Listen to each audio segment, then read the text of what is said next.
Hey y'all, today I'm going to show you a couple pointers about a speed square versus a framing square. Why, this is so much easier, speed square.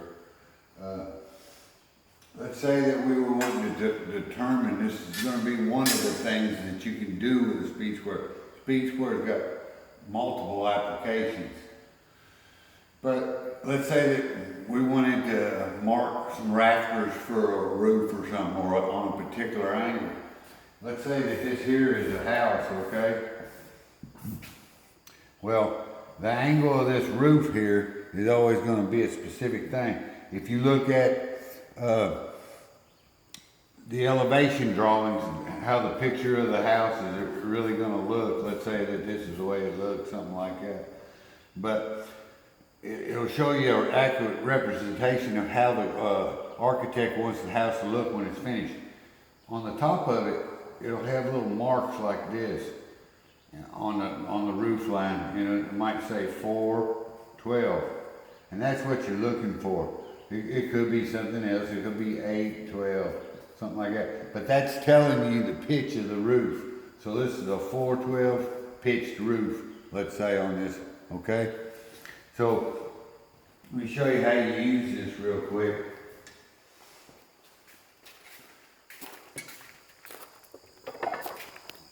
The speed square here, if you notice, it says common, all right? So these here are the pitches of the roof right here. This one's in the middle. You also notice that it would read in degree. We're not gonna worry about that right now. It's a little bit more. So, all you do is, this is called your pivot point right here. You put it on there. Let's say you have a mark here, and that's where the top of your rafter is supposed to be at, right there. You put your pivot point on that mark, and then you pivot it until you actually, look here, that you actually are getting down to a 412. That's a 412 pitch right there. You mark it, you're ready to cut your rafter. So it makes it real easy to use this. You can carry this around in your tool pack versus carrying one of these around. It'd be kind of cumbersome, wouldn't it? This will do the same thing.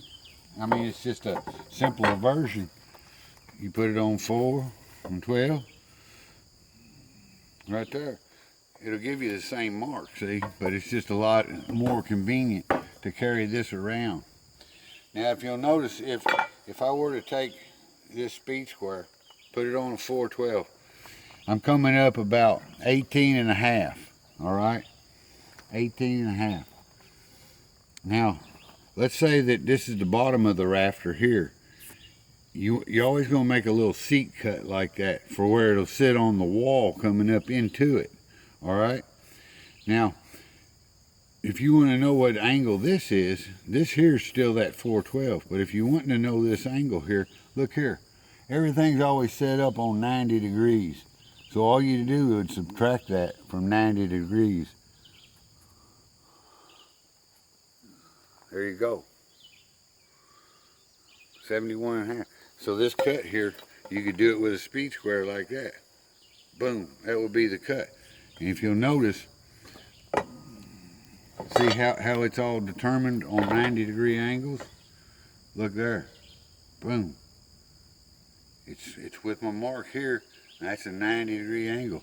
So it's always, this seat cut, or the long cut as we call it in the industry, is going to always be, whatever your pitch of your roof is minus from 90, and it'll give you the seat cut of it also. And that's the beauty of this little tool here. There's several things, like I say. This is called a speed square. It's also called a Swanson. Swanson's the ones who manufactured it at first, okay?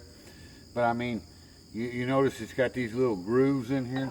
That's like if you want to make rip lines. Put your pin in there and you just slide it along the board. It gives you a perfectly straight line to make your cut with.